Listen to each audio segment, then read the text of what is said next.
कहानी का शीर्षक है इश्क से नफरत। देविका आज जल्दी ही तैयार होकर कॉलेज के लिए निकल पड़ी थी। आज का दिन उसके लिए बहुत खास था।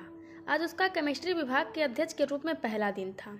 बरसों से इसी कॉलेज में प्राध्यापिका के रूप में काम कर रही थी। उसे खुशी थी कि कॉलेज संचालन ने उसके योगदान को सराहा और उसे पदोन्नति दी।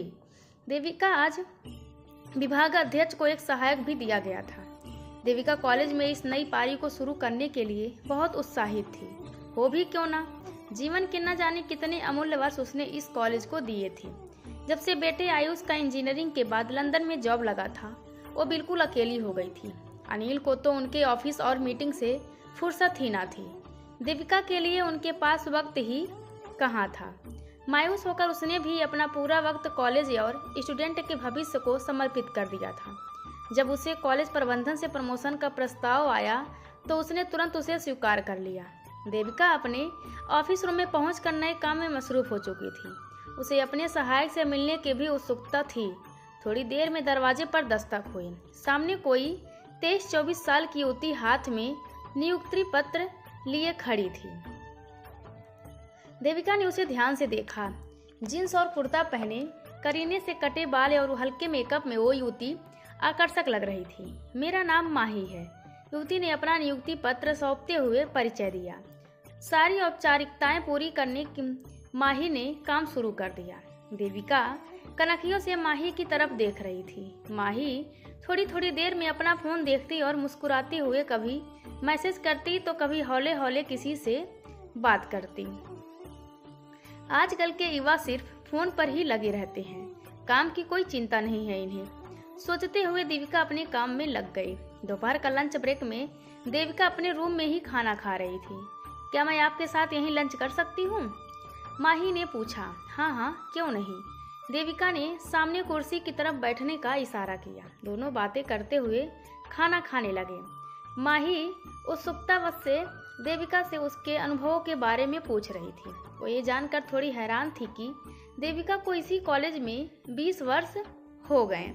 माही ने बताया कि उसने तो पिछले साल ही अपनी कॉलेज की पढ़ाई पूरी की है और एक प्राइवेट कॉलेज में कुछ महीने काम करने के बाद ये उसकी दूसरी नौकरी है।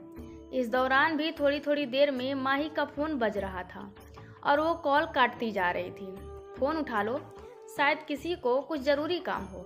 देविका ने बार बार बजती फोन की घंटी से परेशान होकर कहा, नहीं, कुछ जरूरी नहीं है। मेरा बॉयफ्रेंड साहिल है जो मुझसे बहुत प्यार करता है। आज मेरा पहला दिन है नए काम का, इसीलिए फ़ोन करके जानना चाहता है कि मेरा दिन कैसा जा रहा है।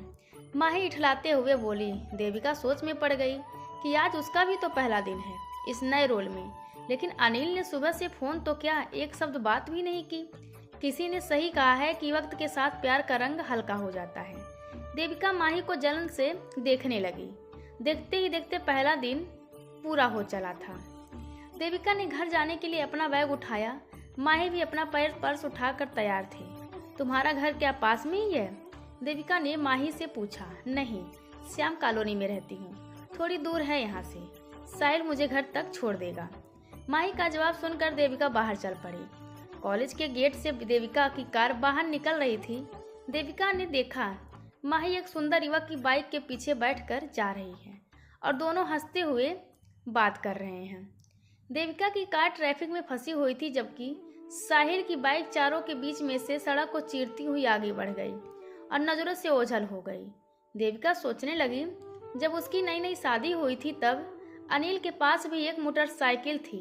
न जाने कितने साल दोनों उसी पर घूमे हैं। आयुष को भी कैसे अनिल आगे बिठा लिया करते थे। कितने सुहावने दिन थे वो उसके जीवन की। वक्त के साथ साथ अनिल और वो दोनों ही काम और घर की जिम्मेदारियों के बोझ तले दबते चले गए। मोटरसाइकिल की जगह अब कार आ गई है। घर में अब साथ में कार में घूमने का वक्त ही नहीं मिलता।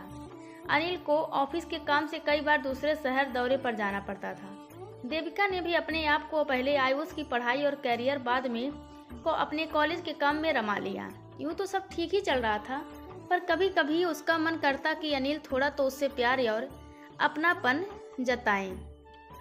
देविका को माही की किसी दिन अपने फिल्म देखने के प्लान के बारे में बताती तो कभी बताती कि कैसे वो और साहिल साथ में वीकेंड मनाने पास के रिसोर्ट के गए थे।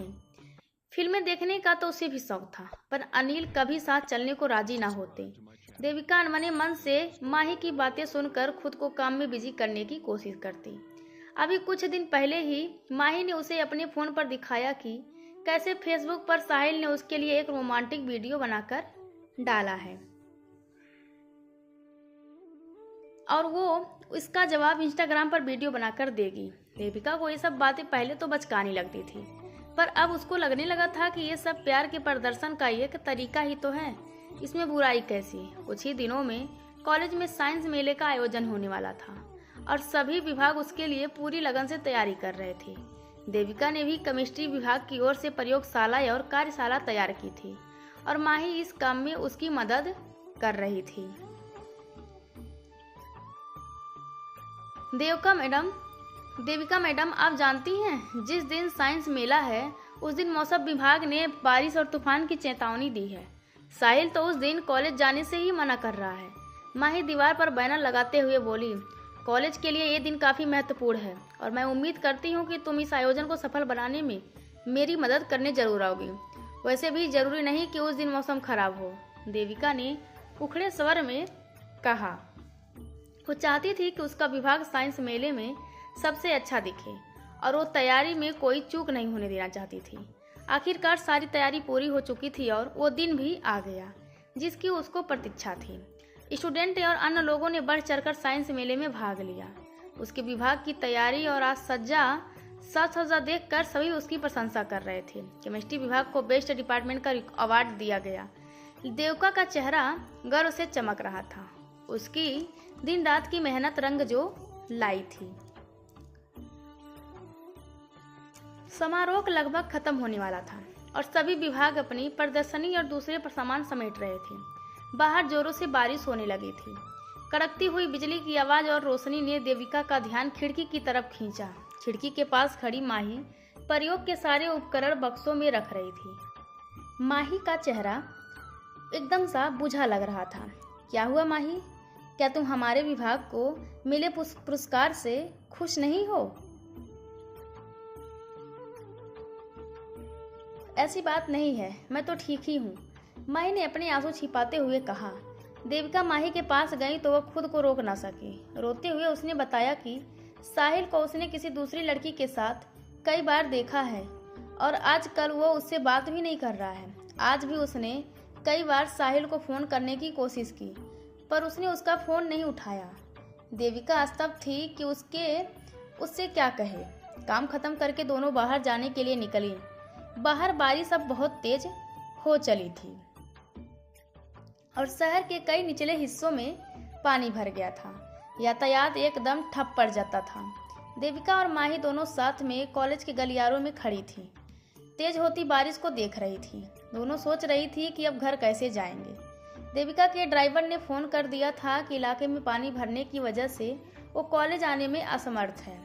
देविका और माही दोनों के चेहरे पर चिंता के बादल थे क्योंकि रात होने वाली थी और बारिश के थमने का कोई आसार नजर नहीं आ रहा था। ऐसे मौसम में कोई ऑटो या टैक्सी वाला भी नहीं दिख रहा था। देविका इधर उधर देख ही रही थी कि एक कार उसके सामने आकर रुकी। कार का शीशा जैसे ही नीचे हुआ तो देखा उसके अंदर ड्राइवर के साथ अनिल बैठे हुए थे। जल्दी से अंदर बैठ जाओ, अनिल ने आवाज़ लगाई। देविका माही को साथ लेकर कार के अंदर बैठ गई। आप यहाँ कैसे आ गए? अनिल को देखकर वो हैरान थी। मैंने टीवी पर देखा कि तुम्हारे कॉलेज के आसपास पानी भर गया है और कोई यातायात की सुविधा नहीं है। मुझे आज दौरे पर जाना था पर वो कैंसिल करके तुमको यहाँ लेने आ गया। बारिश तो आज पूरी रात रुकने वाली नहीं है। अगर मैं ना आता तो तुम घर कैसे आती? अनिल की बात सुनकर देविका की आंखों में आंसू आ गए। मानो दिल के सारे गुब्बारे आज निकल जाना चाहते हूँ।